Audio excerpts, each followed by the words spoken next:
welcome to another Cuppa Tea with the Vet.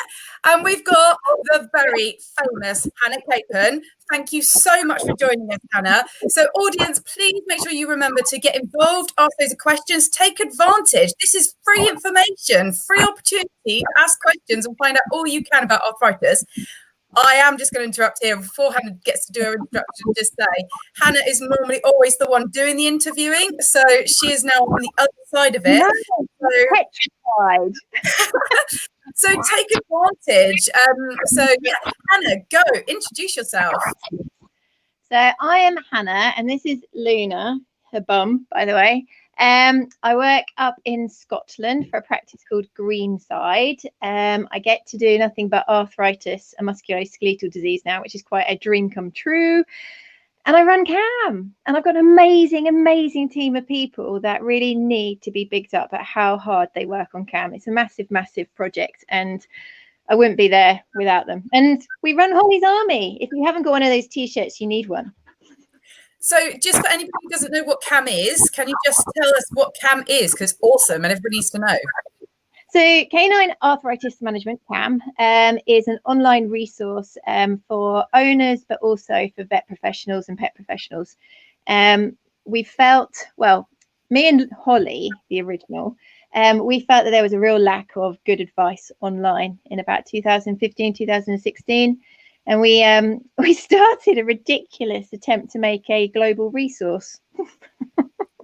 And now, 2020, there's at least 30 to 40 people at any one point working in CAM. It's a massive deal, and we all do it pretty much voluntarily. So YouTube, Facebook, Twitter, Instagram, website, consultancy, practice training, booklets. We're even doing a bite prevention booklet for children that's all being graphically produced. We're working with Hills to create a new online, I think it's going to be about 10-part training program. We've got loads going on. You are amazing. I'm so chuffed that you find the time to do all that. And yeah, it's amazing you've got such an incredible team as well, because I know that they all volunteer and they're all passionate. They're, you know, like myself, we're all passionate about the subject. So that's really amazing. So I just want to also say there's loads of hellos already. I'm terrified. Oh, bless you. It's hello from Lynn and hello from Carol, and that's just the start of it. So I know we're going to have loads of people watching and tuning in. I don't know it's the ambassadors have joined. Should I tell you who they are? Because they're amazing. Oh, go on then, yeah. So Holly's Army, which you haven't got your t-shirt and hoodie, is a community group. So back in about 2017, I was doing a one-on-one service down in the Brighton area, and I met a lady called Leslie Saunders and her dog Max. And even though she had her son that lived at home with her and her husband that lived at home, she felt really lonely, and she really struggled with managing her dog's disease. And that was something that kind of kept appearing in a lot of the one-on-one consults.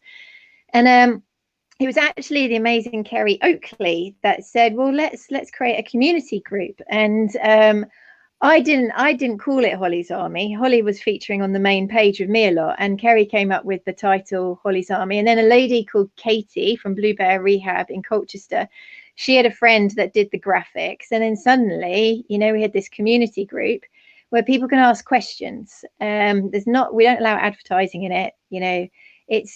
We try and get everybody to have core foundational understanding. There's no hit and run advice, and it's grown so much. There's about 4,000 odd people in it now, that we couldn't man it. We just didn't have the time to be full-time working, doing main page, do everything else, and be on there. And we started finding that some of the people that we'd helped started saying, well, we'll help. And now we have Cambassadors, which is a subgroup. They get private tuition. So these are pet professionals or dog owners that want to give back. So they've benefited. It's now their turn to pass on. So they get education from either me, Gwen, Kobe Crump, or Esme Lloyd once a week, private tuition. They watch all the Facebook Lives and everything, and they go back and they monitor it for us. They're amazing. That is amazing. I have to say, I also really like the name Cambassadors. I think that's brilliant. Yeah.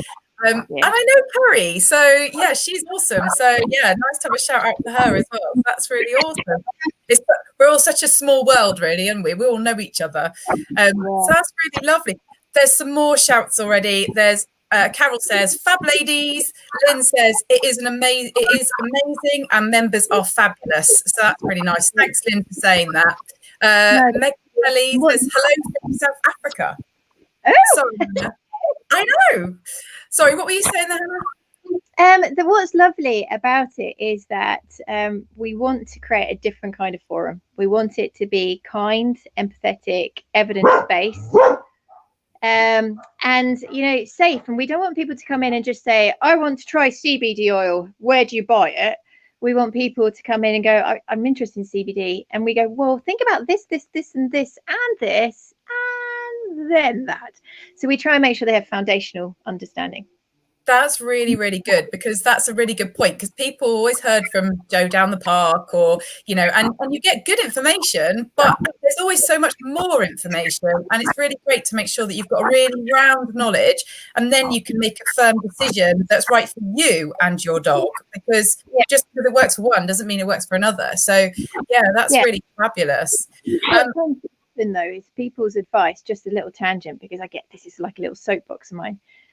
Humans want to fix things. They want to, and we have become a generation of quick fix, and that means that we kind of buy our way out of problems. So there is a world of purchasables. I'm not even going to say therapeutic. I'm not even going to give them credit. They're purchasables that people, succumb to being bought into. And that's what Leslie at the poo bin quite often will say. She'll be like, "Oh yeah, have you tried that herbal supplement from such and such? It's amazing. I gave it yesterday and it's fantastic today." And that person goes, "All right, I'm going to go and buy it. $29.99, committed for 6 months. Nothing changes." Whereas a lot of the foundational advice is free and it's evidence-based, and we know it works. Yeah. That's really important.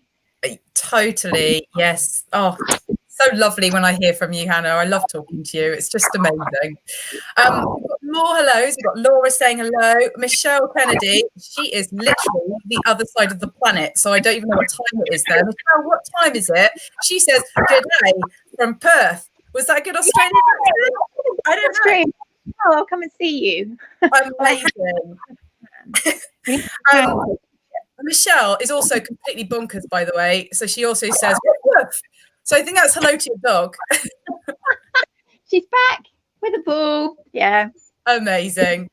So I'm going to digress here so that we can learn a little bit more about Hannah. So what do you like to do in your spare time? Do you even have any spare time? Bless you. Not at the moment. It's really quite short in supply at the moment. But what I would normally do is, I'm quite an outdoor person, so I like paddle surfing, I like kite surfing, dog walking, running, that sort of stuff. So I'm really outdoorsy. Awesome. Lots of sport there. That's great. Michelle has added that it is 2 a.m. Michelle, that is dedication to be watching this. Thank you, Michelle. That is amazing. I am beyond proud of her. I actually do know her. I met her many, many years ago when we used to nurse together, a very, very long time ago. And she moved back to Australia a long time ago. So thanks, Michelle. It's really nice to get your support. So I can't believe that. 2 a.m. She's crazy. We've also got a hi from Italy, from Erica, and Carol has also acknowledged 2 a.m. Eek! So yeah. Oh, and Michelle says it's her mum's birthday. So we've got a lot of people watching here, which is amazing. Thank you all for watching. I'm so proud of you. It's so kind. So what made you decide to become a vet, Hannah? Well, it was that or an air hostess. So whoa. Everybody goes through wanting to be an air hostess, don't they? Yeah. Yeah. So it was either that, an art teacher, an air hostess, but from the age of about 3, it was dominantly a vet. Animals, look at them, they're amazing. They're just the best. They're way better than people. I completely agree, but I really love asking that question because I really love hearing the variety of answers, because it's so bonkers because they're always so different. So yeah, that was a great answer. Well done. So what is your favorite part of being a vet? Yeah, you sent me these questions and I went for a bit of a dog walk thinking about it. I I still love being a vet. Like, so I've been a vet nearly 19 years now, and it's hard graft. It's really hard graft, and it's changed a lot. But it has to be dealing with animals. I know that sounds tough. I'm quite good with working with people. I do like fixing problems, and I'm getting much more interested in the client vet bond and trying to maximize information dissemination, etc. But it is the animals at the end of the day. You know, veterinary career can open so many opportunities for you. So one minute you could be, you know, having a consultation, squeezing some anal glands. The next minute you're repairing a fractured jaw, and it's wide amount of workload. Definitely. That's amazing. Well done. So just to go back to our lovely, wonderful audience, Jo Headley, who I will add was your nominating vet. She says, great ladies, ambassadors for managing canine arthritis. Thanks, Jo. Michelle's laughing at us.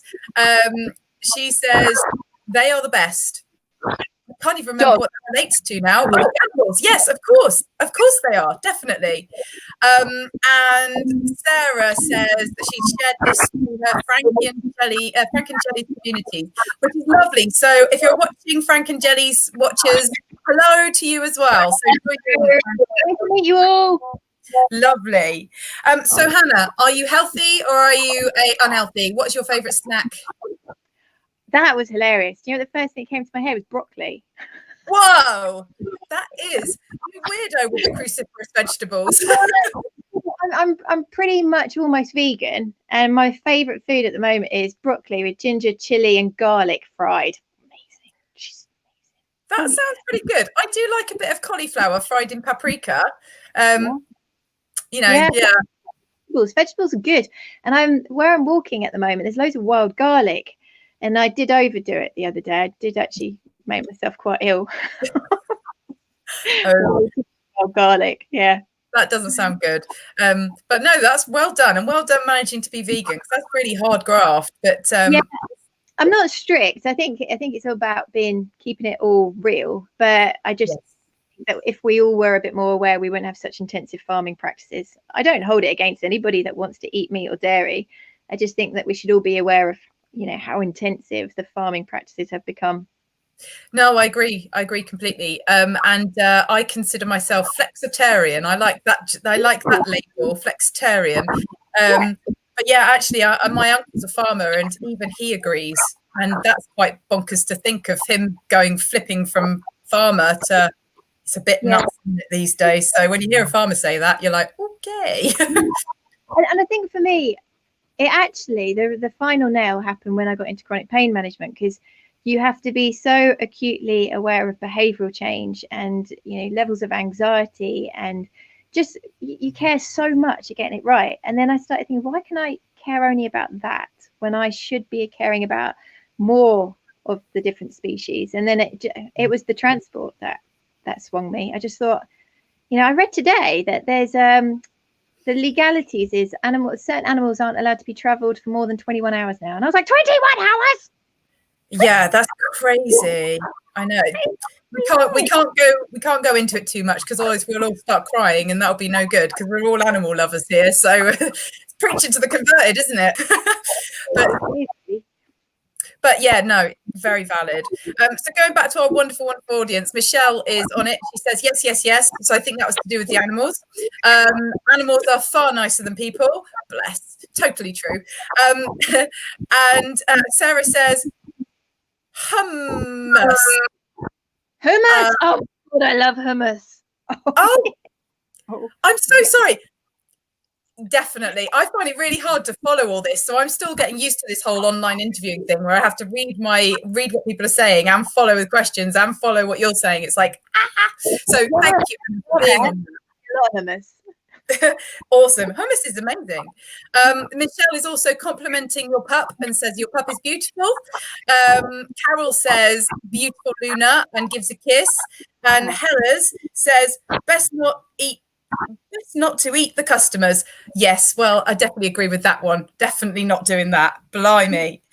So what pets have you got? Is it just Luna? No, I've got CSA payments going out, cat support agency, because I've moved around a bit. So I've got one cat left with my parents. I had three. I had Eric, Derek, and Pooh Face. And sadly, we lost Pooh Face and we lost Eric last week. And Derek's like going on 20 and he's very, very cranky. And then I've got another cat called Noblus Bob in Eastbourne because he's got no willy. So he was called Toby, but we had to cut his willy off. So he's now called Noblus Bob and he lives down in Eastbourne. So wow. pay for vaccinations and flea treatments and food. It's quite great, you know. I love those names, Hannah. That's insane. I mean, I get that you've got reasons behind them, but that's really quite funny. When you're at your front door and you're shouting Noblus. Oh, bless. So you have to tell me, what part of being a vet still grosses you out? There's got to be something that just turns your stomach. I was thinking about probably eyes. You know, handling eyes. I find it makes me wince a little bit. But generally, I haven't got too bad a kind of like stomach for that sort of stuff. You know, I'm not too bad about. Probably maggots. I'm not very good with maggots. Don't like them. No. That's fair enough. I'm with you on the eyeballs. Ugh. Yeah. Eyeball out. Definitely weakness. Because I know that they're so sensitive, you know, and you're handling that something that it can offer so much discomfort. God, it's back to pain again, isn't it? Too much. You're definitely taking the empathy thing there. You're yeah, very involved. So Jeanette says hi, and Harriet says, hi ladies, thanks for all the work you both do. I've followed you both for a while and I feel as passionately about arthritis as both of you do. Kiss, kiss. Oh, Harriet, that's really kind.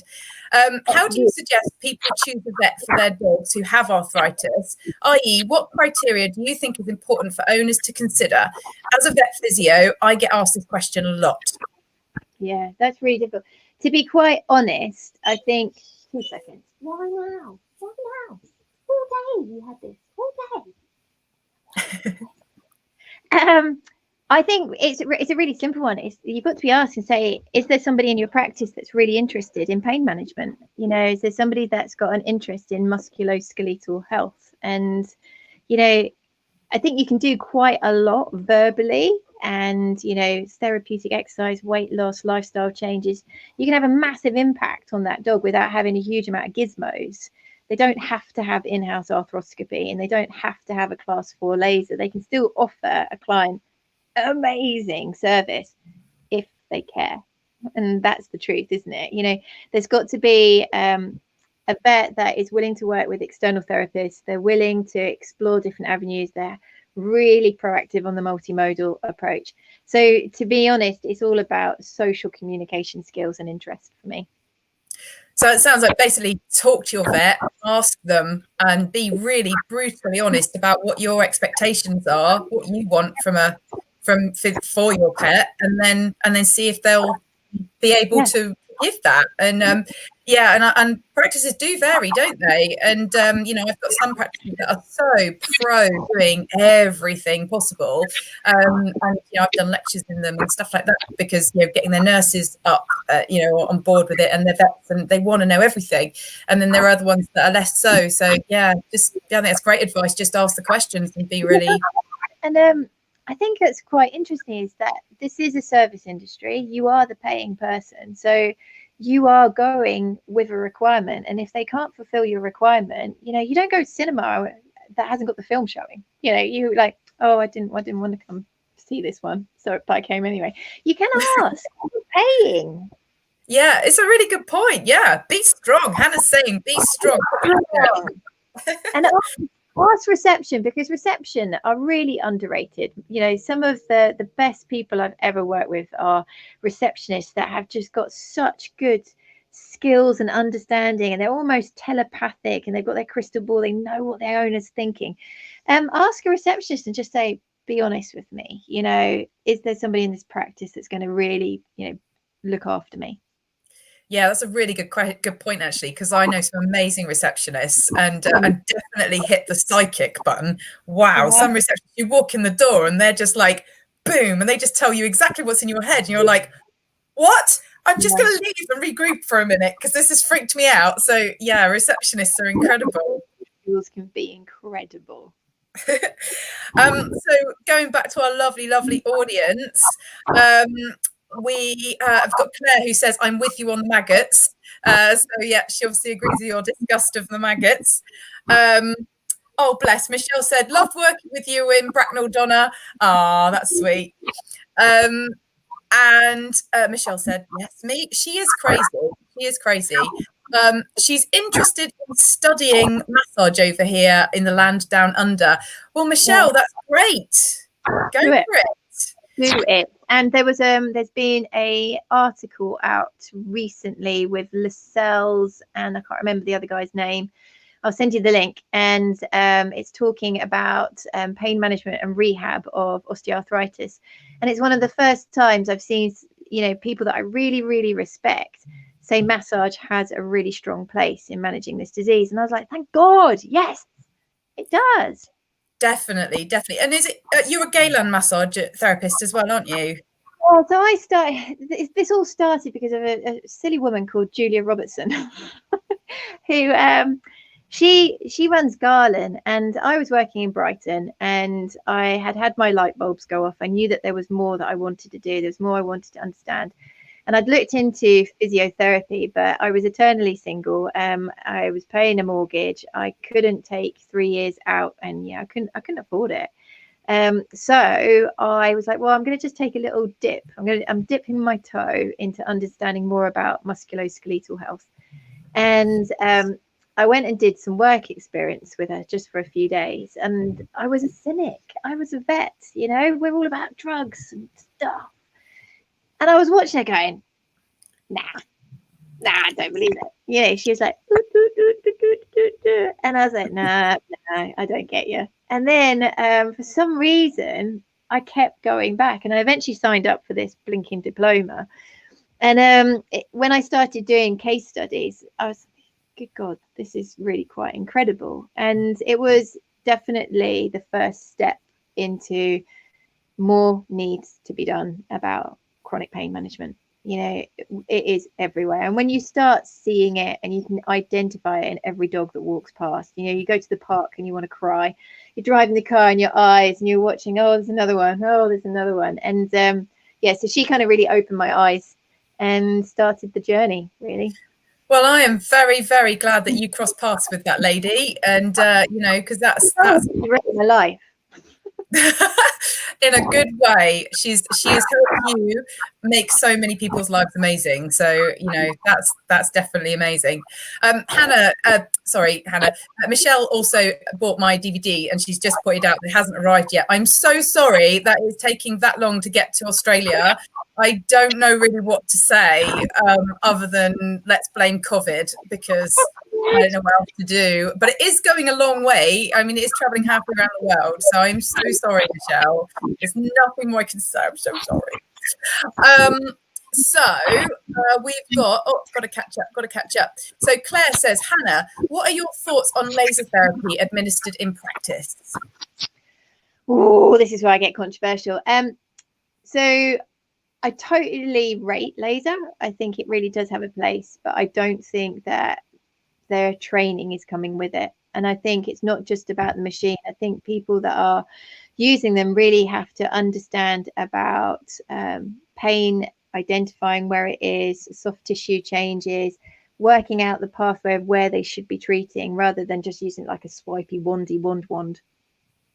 And I think everything should have client-specific outcome measures, at least. I think people should be monitoring, is it having the effect that we want it to? So if I do any massage treatment, or if I do any intervention, if after a certain number of interventions I have not seen improvement and the owner has not seen improvement, then we're not in the right direction. And I find it quite sad that I understand why it's happening. They're being sold with a lot of marketing about how to regain the financial, you know, input to purchase said item.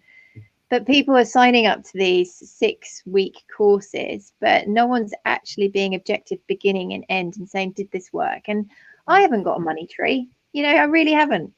Everybody's got a definitive amount of cash and we've got to make it work. And it's expensive. A course of 6 laser sessions could, in some places, be £250 to £300. That's a lot of freaking money. Well, yeah, no, it's a really good point. And ultimately what you're trying to say as well is that, like, you've got to make sure that that money is going the right place. So if that is specifically working for you because you haven't made sure that it's working by doing your pre and post assessments, then it might have been that actually laser wasn't right for you individually, because it is for lots, but not necessarily everyone. And perhaps that money was better spent somewhere else. So yeah, it's as also the therapy might actually work, but the therapist delivering it isn't. I hate to say it, I've locumed a lot, and I've seen them as catch-up consults where people have just go, oh, can you quickly go and laser that dog? And then the nurse or whoever just quickly waves the wand over it as if it's some kind of like wallpaper paste. And then come on, guys, let's be a little bit more savvy about this. If we can prove that it's a good intervention, let's start using it appropriately, and let's care about where people's cash goes. Yeah, no, I agree. Well said, Hannah. Well done. A very good question, Claire. That's brilliant. So yeah, thank you for that. So many vet chains down here, Hastings, seem to be, sorry, it clicked, I moved, seem to be all about the money. Well, this is really difficult because I've worked in loads and loads of places now. I got told I was flitty once because I move around a lot. Oh. Anyway, it's turned out to be very helpful because I've got quite a good impression of different practices around the UK. And unfortunately, money is really important. So I did a clinical directorship for CVS in about 2009, and average transaction value, product to service ratios, things have to be covered. And I remember going from the person that third catheter attempting to get into the vein, being really aware of, shit, that's the third one. That's £7 I've just wasted. That's in the bin. There's so much money disappearing in vet practices on a daily basis. And by the way, it's something like, I think 60% of practices in the UK have seen their turnover drop by over 50% since COVID. So their turnover has dropped by over 50%. We've got some hard times coming our way, I think. Yeah. But money does have to come in. But I think in return for that money coming in, service provision should be excellent. That's what, when I did my one-on-one service, I was very aware, maybe my hands doesn't work for this case. What happens if my hands didn't work for this case? What happens if I wasn't good enough or it wasn't the appropriate treatment? What else can I leave them with? And that's when I started doing the house inspections and the exercise advice and bringing the weight control in it, talking about supplements, talking about medication, and making this kind of multimodal approach, because they got maximum value. Basically. Yeah, absolutely. I agree completely. The multimodal is definitely the answer. And yeah, it's so true. So Sarah would like to know, Hannah, what are your favourite natural supplements for foods for healthy joints? See, this is where it gets so tricky, and I am going to be a complete ranter here. I am not qualified to read clinical papers. It's a real gift. It's a skill. It's something that people have trained a long time to do. So I am amongst the population that are gullible. We have people in the CAM team that are experts in, looking through clinical papers and pulling them apart. Is that a strong paper? Is that absolute bullcrap? And the problem with supplements is that there's a lot of evidence lacking. And if you do find clinical trials, they quite often contradict each other. So as many papers you find about glucosamine being effective, you'll find an equal number of papers that say that it showed no sign of benefit whatsoever. And that's really difficult. So I do always take advice of my colleagues, because I really don't believe in reinventing the wheel. The reason the CAM team came together is because I realized that there were some things that I could do and some things that I really couldn't. And for me to do the things that I couldn't would take exponential amount more time and wouldn't allow me to do things that I was good at. So let's bring a team together and let's use each other's knowledge and experience. So within the team, we've got some really good, as I say, clinical researchers and advisors. So resorting to my advisors, which are people like David Dykes, Matt Brunke, Karen Perry Butler, Andrea Tarr, Jodie Ware. There's loads and loads of them.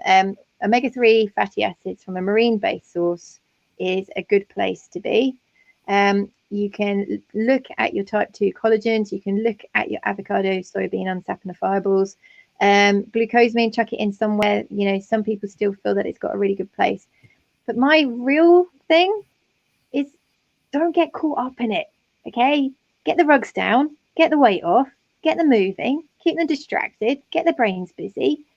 And so many people get tied into purchasing these products, which, you know, some of the papers that show statistical benefit, we're talking minuscule. We're talking minuscule. And that dog's still falling down the stairs. You're like, okay, I'm going to spend $80 a month on a supplement that gives me a 1% improvement, but my dog's still jumping out the back of the car and it's still falling over the kitchen room floor because it's slippery as hell. No, come on, let's get our priorities right. And I'm really proud to say I listened to a lecture by Duncan Lascelles, who is a pain god.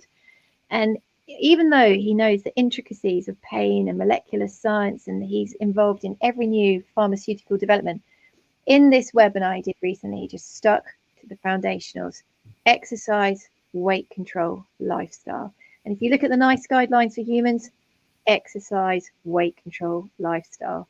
I'm not saying that they don't work. If you are going to go down that road, use objective monitoring, because that money could be spent elsewhere. If it's not working, it's not working.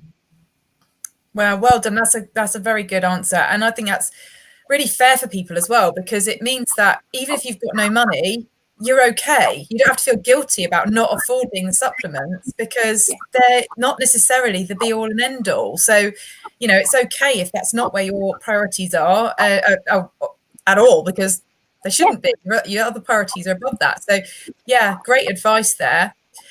So Michelle also says veterinary astrologist. So sorry, Michelle, I've got no idea what that was to do with now.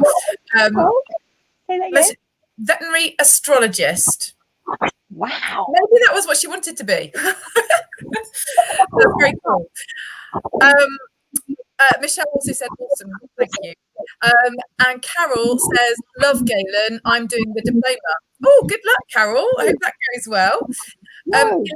Elaine says, looking forward to getting my 10-year-old dog checked out when she can have her overdue inoculation, as she is not showing signs of pain to me, but is slowing down. And you do wonder, has she started to feel a little sore? Yeah. And I think that's the thing. What I would like to see in the next 5 to 10 years is that more understanding about how to identify pain, because it isn't very well taught in the undergraduate veterinary degree. You know, it's still very much crank the joint. Did they pull back? Crank it harder. Whereas there's a lot more subtlety, isn't there? Just the way that the skin feels, the way that the skin moves. You know, what does the muscle underneath feel like? Have you got those little reflex twitches? Well, you know, there's more that we can learn. And yes, get a vet check. But I will big up the physios here. A lot of us vets haven't been trained to detect the subtle signs of compensatory change and, you know, soft tissue pain. So treat your dog, see it as their birthday gift, and get them a physio check.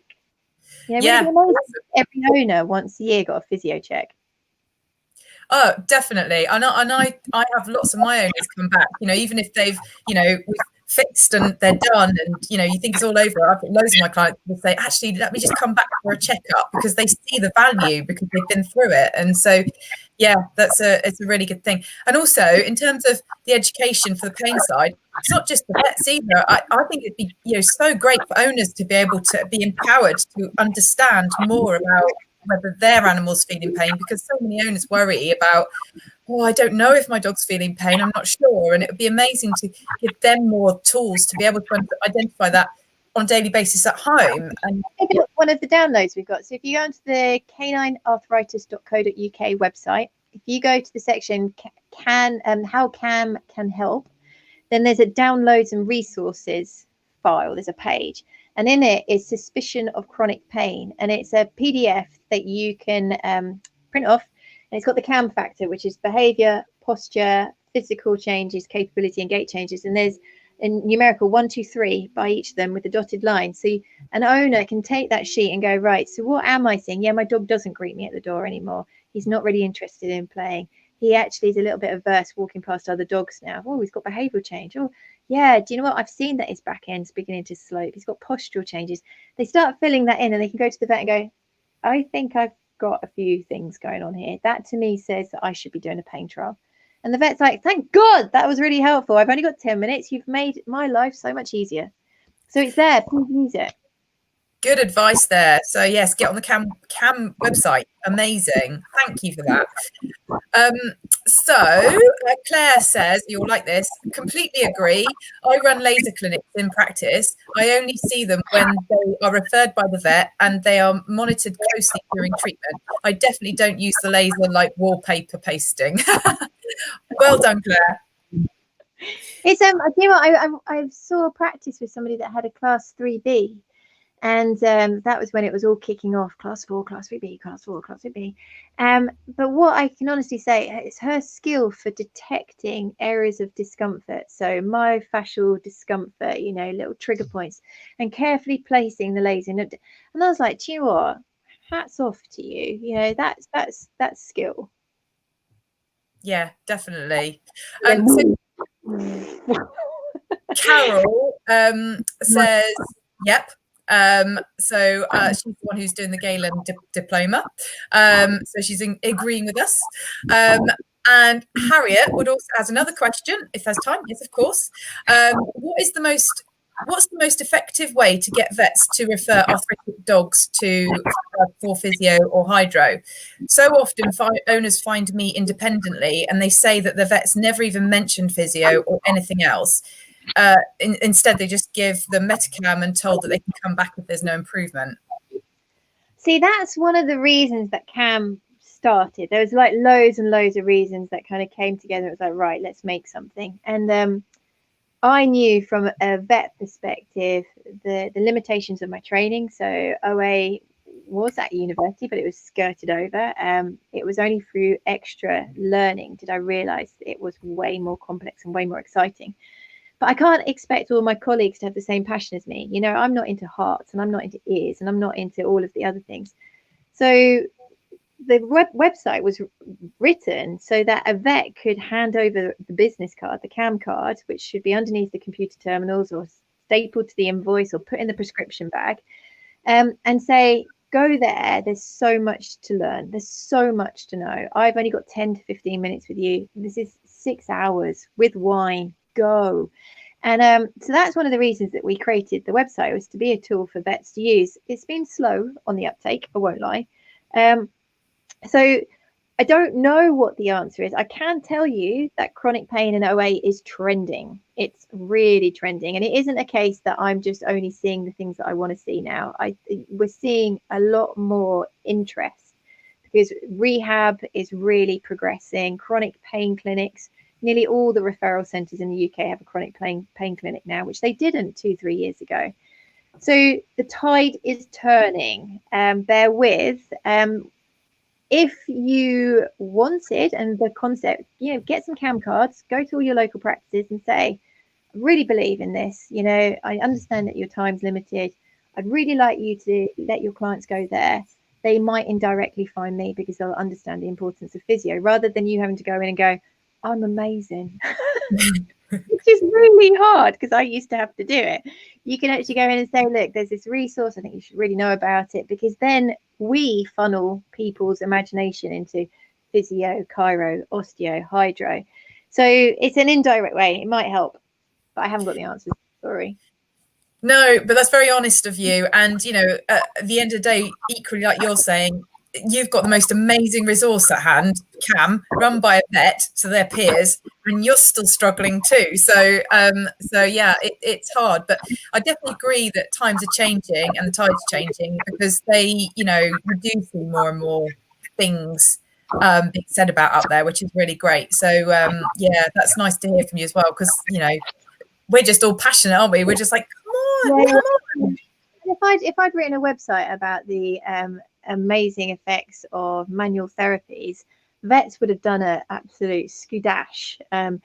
But the fact that the website is a completely broad overview with no bias, it's sticking to evidence base, they're more likely to send an owner there to then hop, skip and jump onto you. That's the thought process. That's a good one. It's a good one. Michelle also says, so true. That was a bit further back, so she's definitely agreeing with what you're saying. So true. So I would like to know, what would your dream achievement be if time was no object? Okay, we could talk about hours. Well, no, yes.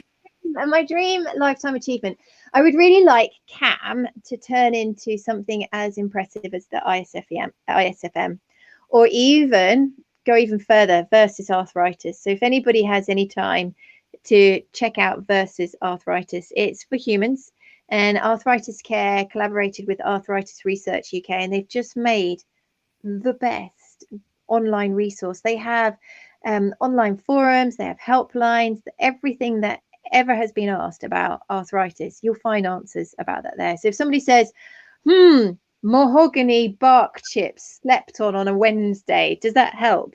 They'll be like, no, it does not help. There is no clinical evidence. But they cover everything. And they have also got these little chat rooms. So people that are lonely, they can talk to each other about how they're dealing with pain management. They cater for juvenile arthritis, psoriatic arthritis, can't say it today, rheumatoid.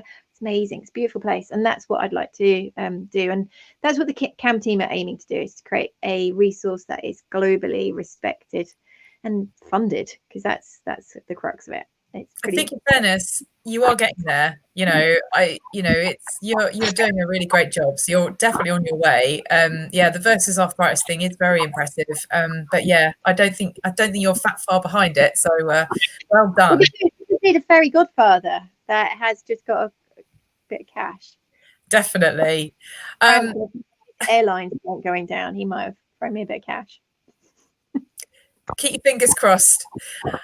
Daniela says to change the world. So, but I agree. I think that is exactly what you're saying. It is to change the world.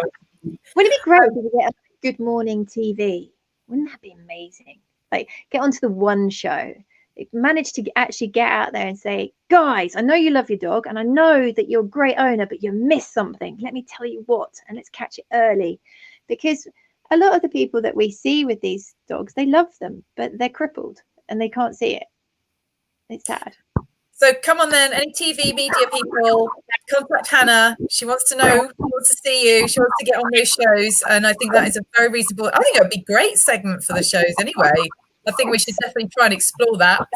So Leslie says, my dog has had a canine remedial massage done with vet's permission to see if he had any issues being rescued. And he picked up on a couple of issues, which she worked on over a few sessions.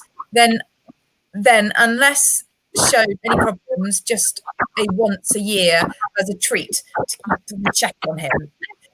Yeah, I think when I started doing the garden myotherapy, I was really aware that there is a lot of antagonistic relationships in the vet paraprofessional world. There's physios against physios, and there's hydro against hydro, massage against massage. And it's like, oh my God, this is hard work, isn't it? But there is enough work out there for all of us, and we should all be collaborating, because squabbling and not appreciating each other's gifts and talents, it's just making us come across badly to the people that are feeding us, the vet industry. So we need to actually behave collectively really well. And there's some things that I'm really not good at, and there's some things that I'm okay at. And, if I'm not good at something, I shouldn't feel scared about asking someone for help. Whereas I definitely, in my short career in this part of the world, I felt quite intimidated about not being good enough or asking for help. And one of the lovely things about CAM, and I'm going to plug CAM, if any of you guys are looking for some voluntary work, you want to be part of a really cool team, we are always open doors for people to bring their gifts, their talents in and help us. And in return, we're a fun group. We give you as much publicity as we can do. But I've now got a really good group of people. I've got to shout out Lindsay Tyndall, Danny, Dawn, there's Kirsty, Sarah, Mel Bruder, Oh my God, beautiful. Catherine, Esme, they're such cool. Georgie, Mel. Oh my God, I bet I'm going to start forgetting people. Anna Wilson, loads and loads of lovely people. And I feel comfortable saying I'm not very good at that, or I don't know that. Does anybody else? How can we, teach each other? That's excellent. So Carol has also asked, how is CAM funded? Yeah. Back to Hannah. I sold a house. So I had a house, and I made a bit of money on it, and I said, right, 50% of that is going to go into creating something. So I'm probably about 40 to 50 grand down, which is quite a significant chunk. I've made mistakes. I spent over £10,000 on a social media film. It's just strange. The branding, it's 2,500. The website, 2,000. Money disappears really, really quickly. So we have a shop, and what we'd love people to do is wear a hoodie, buy a hoodie, wear a CAM t-shirt, have a bum bag, beanie, hat, whatever. Buy the business cards for 100, £4.99, 100 opportunities to change someone's life. So support us by doing that. There's the owner modular course. It's £19. It's 4 hours of education. So that owner, it's like them having 8 vet consults. Send your owner there. You've only got a definitive amount of time with them. You want to get on with your skill base and say, look, do me a favor, do this course. They benefit, you benefit, I benefit. So we do that. We do practice training. So that's a little bit limited with COVID. And we do consultancy work and fundraising. So Doodles That Do Dashes just raised over £1,000 for us. I think it's Lincolnshire Dog Agility. They raised £1,000 for us. So we do have people, fundraising, but unfortunately this year we had a really big project. We were going to do the big walk in Scotland, which was the core 4, core 5, going across Scotland over 5 days instead of the 9 that they say it takes. And we're going to sleep rough, and we're going to podcast, do everything, And then that was going to go straight into the September of big walks, where owners could do their own fundraising walks. And last year we raised £7,500. That went quite a long way for us. And this year we had real big aspirations to try and hit 20 grand. And that would keep us going for a good half a year. And it's all gone, the COVID crisis, we've had to cancel everything. So we are very short on funds. So if you've got a fairy godfather in your back pocket, then great. If not, buy some CAM cards. Well, that's great to know. That's good information. And there's always next year. So stay positive. We'll get through this, and it'll be okay next year. I refuse to believe anything else. No, and exactly. And like one of the CAM card, the CAM postcards, all these things, it really was us trying to think of a mutually beneficial situation. So if a therapist went, okay, 15 quid, I'm going to buy 300 cards, I'm going to do 50, 50, 50, all my local vet practices. They benefit, I benefit, CAM benefits. Brilliant. That's working together. Yeah, completely. So Daniela has very much acknowledged that. She has said blood, sweat and tears. So yes, well done, Hannah. Helen says bandana. So, yes. The bandanas are amazing. So the idea behind the bandanas, and it works, so I love going to the pub. So I'm struggling at the moment. Was it 9 weeks now? And I used to take Holly with me everywhere. And if she was wearing the bandana, then people gave her a wide berth. They looked after her. And pub floors often a little bit slippery, and you're a little bit protective of your wee fragile thing. And the bandanas just really made a difference. And also people were more likely to be kind in the park. They wouldn't let their youngsters run and bump into her. Made a big difference. But you're also creating local awareness. You're driving your business because that owner's proud. They get proud of wearing them. It's part of a club. And they can then tell other owners and go, oh my God, I wish I'd known what I know now. Look, you need to get that sorted. So it's about community. It's about publicizing this disease. It's like us working together. The Your Dog More Year campaign. Yeah, no, that's really good. That is really good. So well done bringing that up, Helen. Kaz says, I'd just like to say thanks. My old girl did her cruciate and has arthritis all over the place.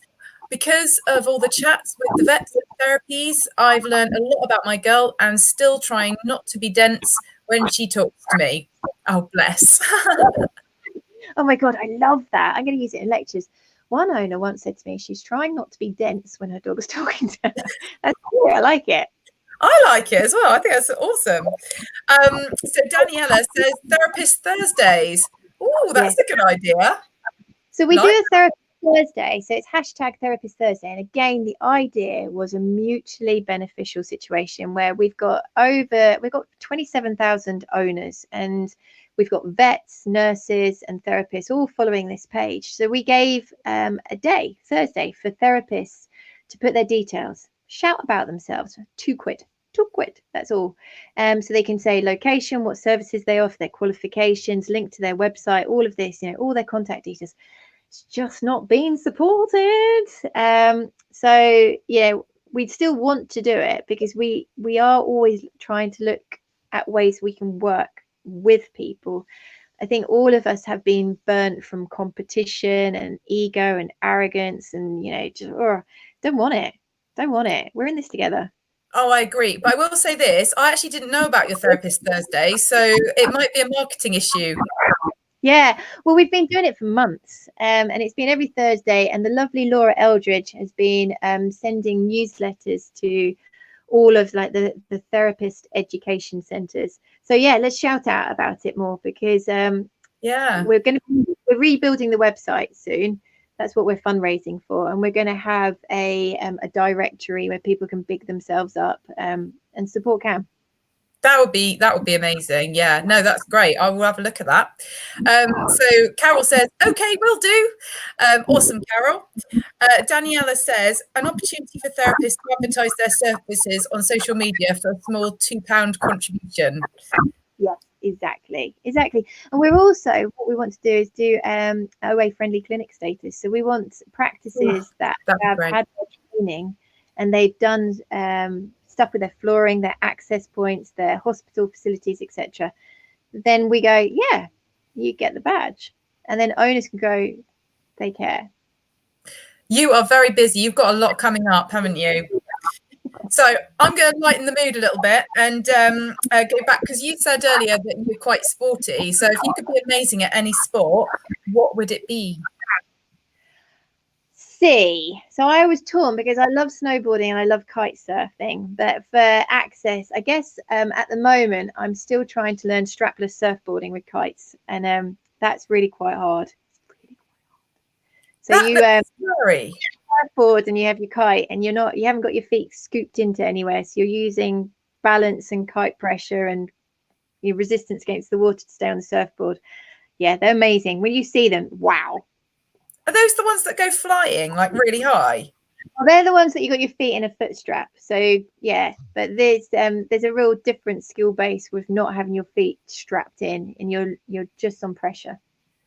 That's scary, Hannah, but I look forward to lift the restrictions.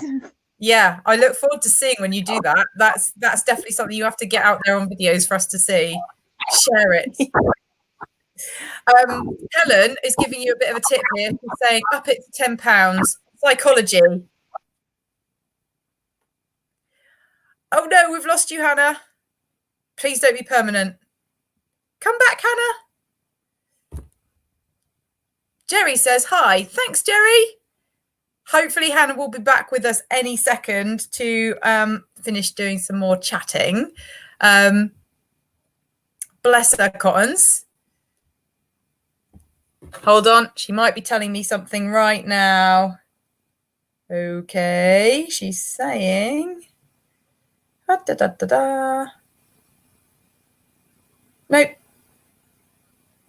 Yep. The phone got hot. Oh, bless her. Okay. I think she's just coming back now. So don't disappear, anyone. It's just technical glitches. These things happen. There we go. Hi. Phew, she's back. Guess what? I've just had to put my phone on ice cubes. I didn't even know that was a thing. So well done. Well done. We're back. We're back in action. It's all good. So Daniela also says, we want as many people to feel as though CAM is a collaborative venture that we should all feel part of, which Yeah, I really do. Like, we can't change the world with one person's thoughts. It is about everybody bringing their experiences and their skills to the same platform, and it's just a much more beautiful way to work, isn't it? No, I think, yeah, I agree, 100%. Well done, Danielle.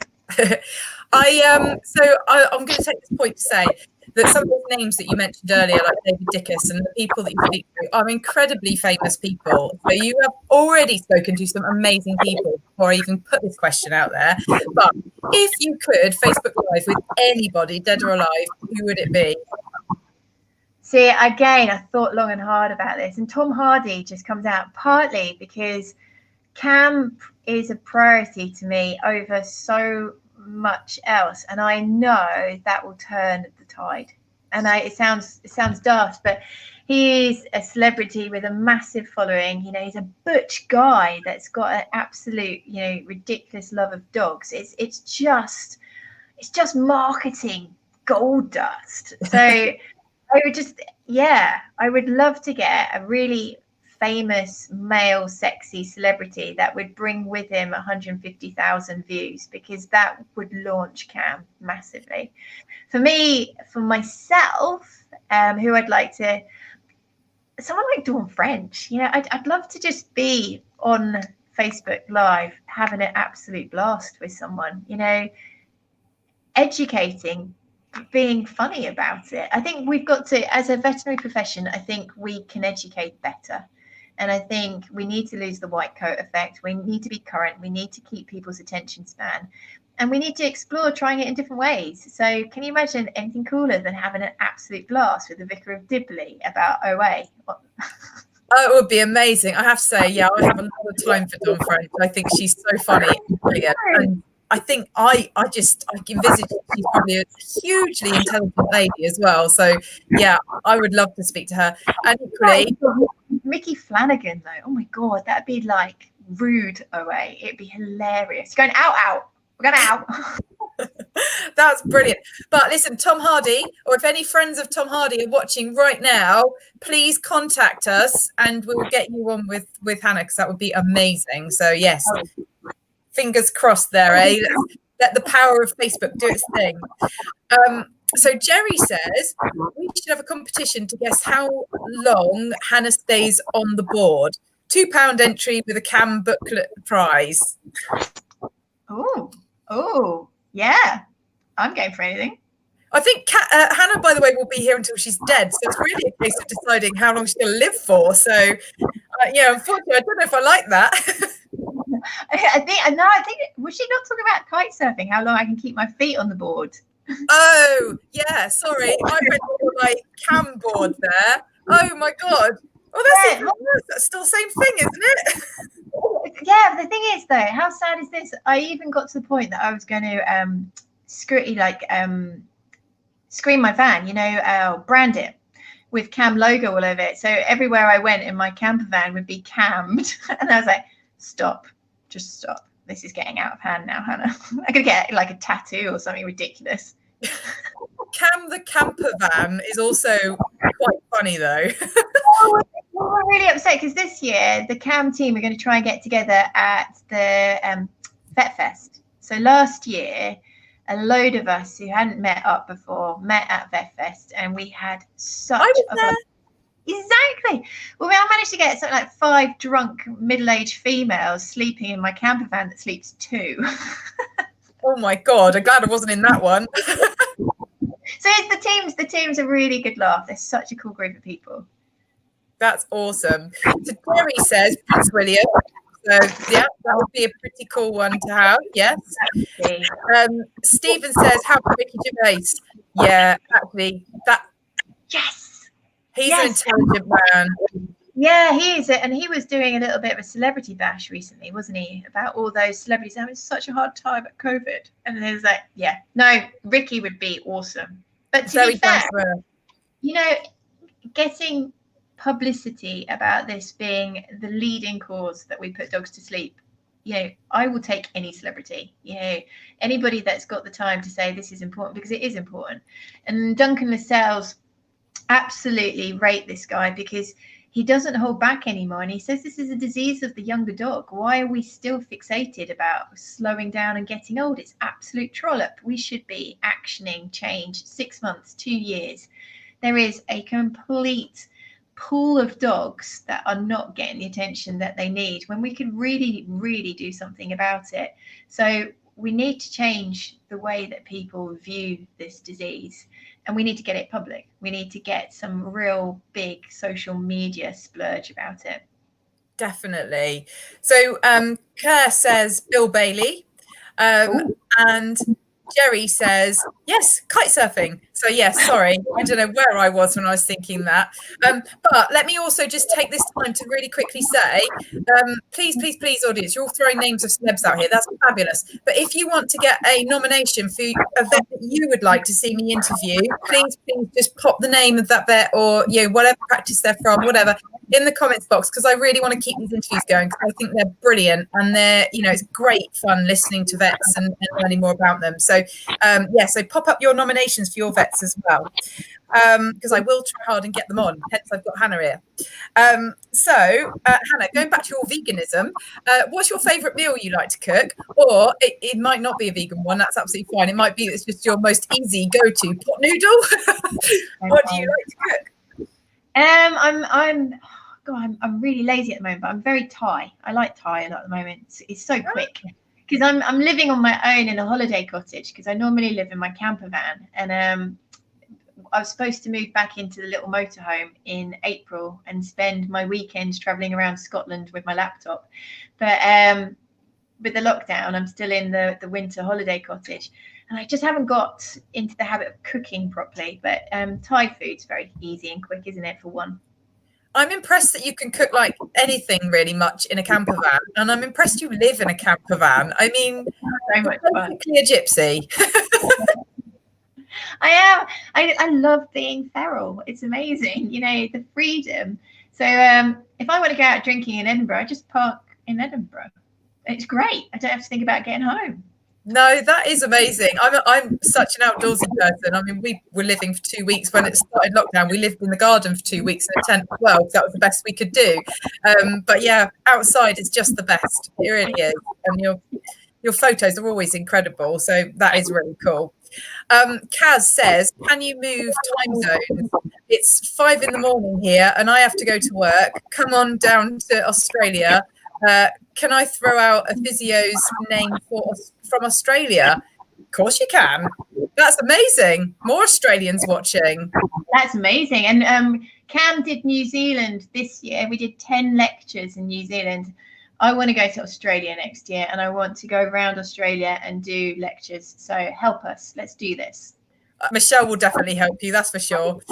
And Daniela says, you have broccoli for breakfast. I have done. Nice. I'm not going to join you in that. So come on, tell us something that people don't know about you. Oh God, I'm quite an open person, so most people know probably too much about me. I only scraped through university. I am a jack of all trades. I've got terrible imposter syndrome. I really struggle academically. So I think a lot of people think that I'm this really, all singing, all dancing, font of knowledge. I'm not. I've got a brilliant, brilliant team. I'm the front man behind a lot of really, really clever, talented people. So yes, anybody out there that's got imposter and they think that they can't do something, just put it away, take it, put it away and get on with it. Because even though CAM is extraordinarily tiring, upsetting, there's so many tears, it has been an amazing experience and it's opened lots and lots of doors. So do it. Well, I have to say, big fat well done to you for saying something like that, because I think that is really empowering, and I want to give you a big high five, because like you say, so many people end up feeling so down on themselves, and the fact is you did it. You did such an amazing achievement, and you are doing such amazing achievements. And I think the trouble is people value like a diploma or a certificate almost too highly and don't value the actual person achieving it and what they're achieving in amongst all this. So yeah, so well done you, because there'll be loads of people thinking out there, oh, I can't do that. And actually what you're saying is, yes, you can. Yeah, you can. And I had a lovely message from a guy called Stephen Baines. He's got like 2 diplomas. You know, he's a diploma holding soft tissue surgeon, diploma holder in oncology. And he taught me at uni, and I haven't spoken to him for 18 years. And he sent me an email because of the award and said, look, I've been watching you, really hats off to you. And I wrote back and said, oh, do you know what? I feel like the biggest fraud. And he said, no, because it needs people that can communicate to take the stuff that the academics understand and turn it into human language and turn it into something that we can work with. And I definitely am not one of those really amazing academic-y people. I get by the skin of my teeth, but I guess that I can put it into something verbal that other people can understand. And that's such a skill. That's such a skill and really important and mustn't be lost. So well done. So Rose says, has Hannah ever done a Facebook Live with Noel Fitzpatrick? Oh, I think we should change the subject. Okay. Yeah, I've asked him and he's always way too busy. That's fair enough, and not really a surprise, to be honest. So yeah, he's got a lot of things on. Jerry says Riley Graham Physio. So awesome. And Kaz says yes, holistic animal physiotherapy with Paul Marshall, Sunny Coast, Brisbane, Australia. She's brilliant. Oh, that's nice. That's a really nice shout out for an Australian physio. So well done. Yeah, that'd be awesome. So you've obviously spent a lot of time. You've big loads of your team, and that's been absolutely amazing. So I just want to hear from you. What do you love about physio? I mean, you've said loads already, anyway. But let's just put it into a sentence. To be honest, I think for me, I'm so passionate about it because I feel like I'm a bit of an ex-smoker in that I just didn't know. I just didn't know how important, the physical interventions are for musculoskeletal health. And I'm sorry, lots and lots of vets coming out of the system, it's not their fault. They are not educated like that. And I spoke to the dean at Cambridge Vet School 2 years ago and said, you can't keep having people coming out not understanding the broad spectrum of interventions for pain management, be it acute or chronic. And we can't not have people coming out not understanding about return to function. And he was just like, well, there's just not the evidence base behind it yet. And I was like, is there? But I think like everything, I think you can get some amazing physios, and I think you can sadly get some less amazing physios. I think it's no different as a profession. But I do love the fact that they put more time into education. I think they spend more time talking about the free stuff. I think they look at it more globally rather than just focusing down on the joint in question. So yeah, physio is cool. Awesome. Thank you for that. So I'm going to wrap this up, and I wanted for you to say, if there's only one thing that you could say to somebody with an arthritic dog, what would your biggest tip be? More rugs, less drugs. 100%. Oh, I like that. Mm-hmm. It's daft. Like we were talking about you taking your next steps in your career. I would really like the opportunity in the next 5 to 10 years to do a PhD looking at, the effect of different surfaces on development and pain management. Because to me, yes, I'm talking from a lot of anecdote, but it's a game changer. It's a game changer. Luna was in the bathroom the other day and her back legs just kept slipping out because she was getting excited because it's like a laminate floor. And I've got carpet everywhere else, all snippets of carpet and rugs. And I was just thinking, if you lived on that floor all the time, there's nowhere in the world that you're going to be musculoskeletally healthy. That's just daft. And what is the dominant floor type in every UK household now? It's laminate, isn't it? Oh, I agree with you completely. I had that conversation this morning. Someone was asking me, because it's post-operative, so having to use a cage, and should I keep using it? And I said, well, what's your flooring? It's like the first question you even ask on, trying to make a decision. And then my next bit of advice was, please go and get a load of offcuts, just sorting that out. And actually, I did a video a while ago with Logan, my dog, who's like 14 and a half now. And it was totally to back that up, because in my bathroom, I've got obviously bathroom flooring. It's bamboo, it was old, so very shiny, equivalent of laminate. And then I changed my floor in the kitchen to Floors for Paws, it's called. It's a proper, like, hard floor that's much more grippy. And the difference was huge. It took Logan, because I had to wait until he was in the bathroom and had got down on his own, because I wasn't going to force him. But once he was down, I was like, okay, well, I can film it now. So I filmed it, and it was like 20 seconds to get up, and I had to help him in the end.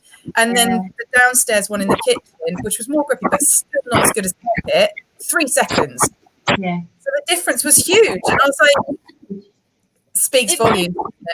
The thing is, it's just not all about the ones that are debilitated. It's also about the ones that are trying to learn about their legs in space and time and develop the appropriate stability. And I was watching my brother's young Labrador. This was a few years back. He had marble floor, and the dog was just standing, and its legs were drifting away from it, and he had to keep picking it up and bringing it back, and it drifted away. And he'd pick it up and put it back. I was like, you're standing still, and that's what's happening.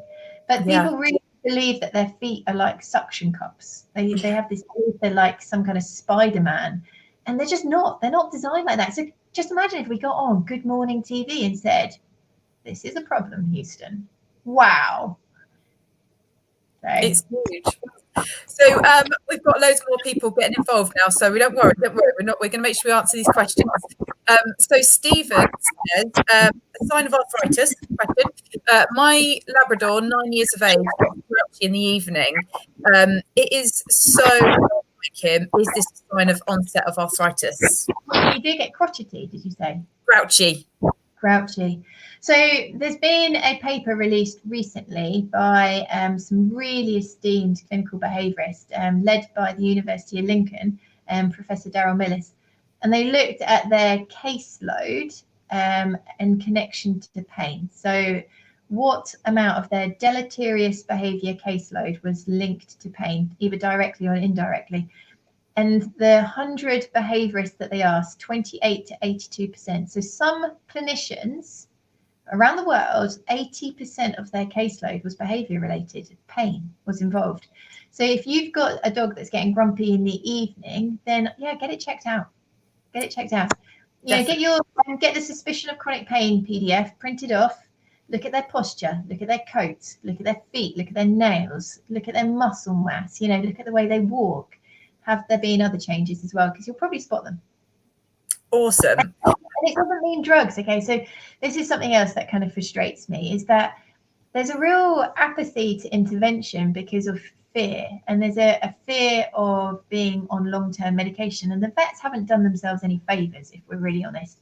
We've had a decade go past of putting them on non-steroidals going, there you go, jobs are done. It's not at all. What we should have been doing is saying, I need this now to get the pain under control, but I have every intention of getting your dog off of it because of all the other interventions. And what we need to do is say to people, you need to get the pain under control if it's there, but all these other interventions exist for us to get you off the pain relief and have it there ready for next time you need it. But that isn't clearly said enough. So don't be scared of going to the vet. Definitely. So Emily May says, about cats, good resources for cat physios. Is it as important? Oh, fuck, excuse me. Yes. Yes, it is. It definitely is. So we bought the URL for felinearthritis.co.uk. So we're ready to go. We could do the same again. The problem is funding it, and that's we wanted to learn how to do dogs really well so that we could take our educated selves and remake to cats. Yes, arthritis in cats is a massive problem, and because they're a little bit more independent and they have their more independent lifestyle, they're often overlooked as they just sleep more. and they often are hard to manage because they don't want to be handled like a dog does. So they're kind of like running behind already, aren't they? But yes, they do need a lot more attention. I definitely want to add, I treat an awful lot of cats, and a lot of cats with dysplasia, and I am lucky enough to have had vets that do recognise it. But I will say it's mostly come from the owners who found me. And yeah, treating them is different to treating a dog, but it is just as rewarding, just as possible. There's so much that can be done. And, I really do have quite a lot of cats on my books. So don't worry, they're not forgotten. No. And I think something, put my vet hat on now and going back, say, 10 years, I can remember being emotionally challenged when suggesting things to owners, in that I had some bad experiences where owners had been to see an external therapist and they hadn't felt they'd had benefit. And so they'd outlaid 40 to 50 pounds, they'd driven somewhere, they'd whatever it might have been. And they came back and said, well, it didn't make any difference. And I thought, well, maybe it did and you didn't see it. And that's why I think all physiotherapists should actually spend time prepping the owner and dealing with expectations and saying, it might take 3 or 4 occasions and, they might be subtle. So let's do your client specific outcome measures now so that when we meet again in 3 weeks, we can reassess. But as a vet, if you've had a number of times where owners have come back and said it really wasn't worth the money, you get a bit scared of recommending it for fear of having that reaction, because that client almost loses faith in you as well. That choice takes you down with it. Yeah, that's a really interesting point. And, it is fair to acknowledge that ultimately the vets have got responsibility in this as well. And that is where the owners are turning to first. I would say on the flip side of that, there are so many owners that come to me and say, I'm so annoyed with my vet not suggesting this. It's a double-edged sword, isn't it? It's really, really difficult. And it takes a lot of inner strength to... Oh no, Hannah. Oh no, you're gone again. Oh, Hannah. Please come back. Hannah's awesome. She'll be here in like 2 minutes, not even that. So just hold fire, because I have every faith in her, because she really wanted to do this and she's really enjoying it. And so don't panic, everybody, because I know that there are some more comments to go with. So it's okay. And she will be back here soon. I can see... thanks, he's on herbal. So Stephen said, thanks, he's on herbal supplements, which do seem to help, which is awesome. I'm glad you've had some good success with that. I can't find the network. Sorry, I thought that was Hannah ringing me, but it's not. So that's okay. So she's disappeared completely. Hopefully she will come back in a moment. Emily says, thank you. Not enough people are talking about it. Emily, I'm really glad to help. And you're quite right. We do need more people to talk about it. Helen says, bit late, but weight control.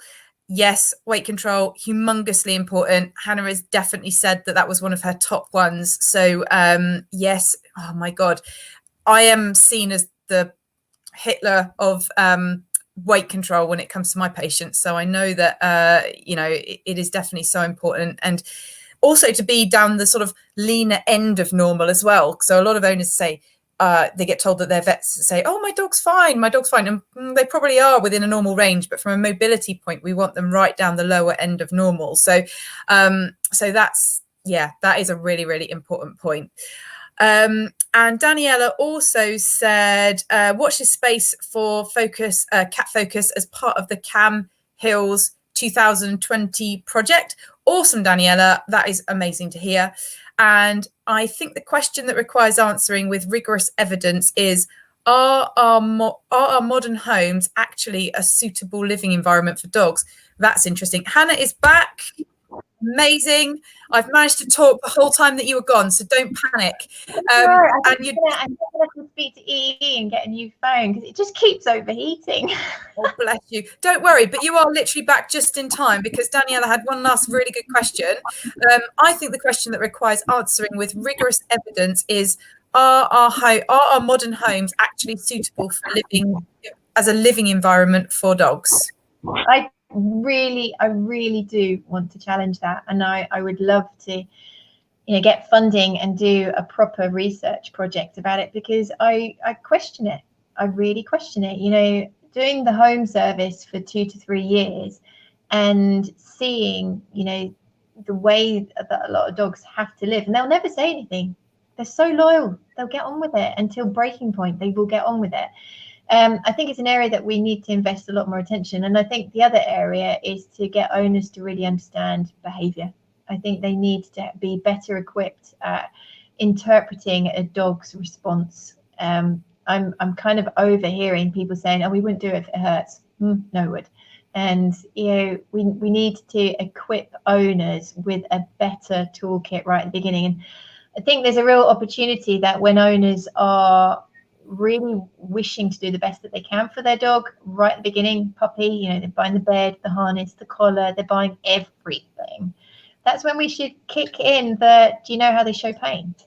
Let me tell you, because it's going to happen. And it might be 2 years, it might be 10 years, but it's going to happen. And I want you to pick up on it early. And they will be receptive.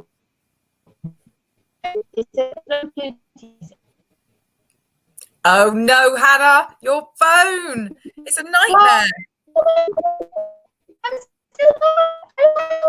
You're still here. Oh, she's back. Sort of.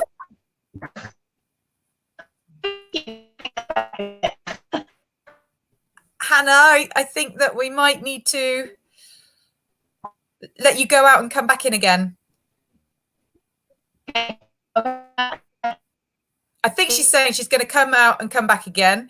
I'm just going to take this opportunity to answer this question, because Claire has said, can we nominate a vet to be interviewed without telling them?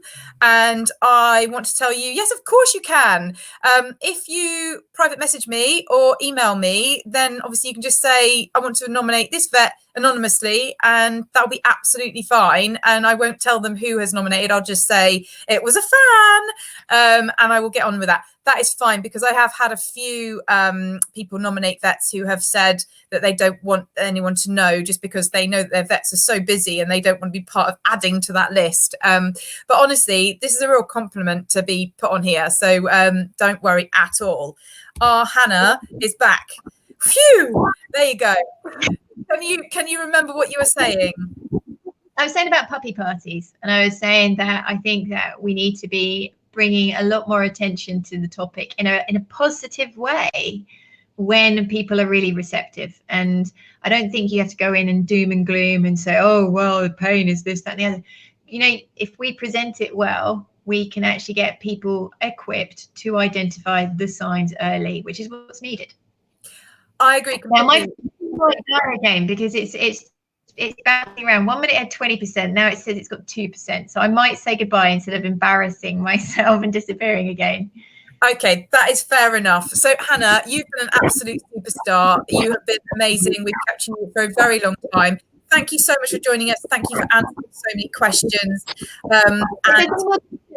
Ask and I'll come back to them. You can email us, you can join the CAM, debates. But if you've got any questions, just ask. And I'm sorry that my phone let us down. Don't worry at all. Thank you so much for joining us, Hannah. It has been great talking to you. Thank you to our amazing audience. Thank you so much for getting so involved and asking questions, making statements and suggesting things. That's been awesome. You guys take care, stay well, stay safe. I will see you in 2 weeks with my next vet. Thank you. Bye-bye. Cool. Bye.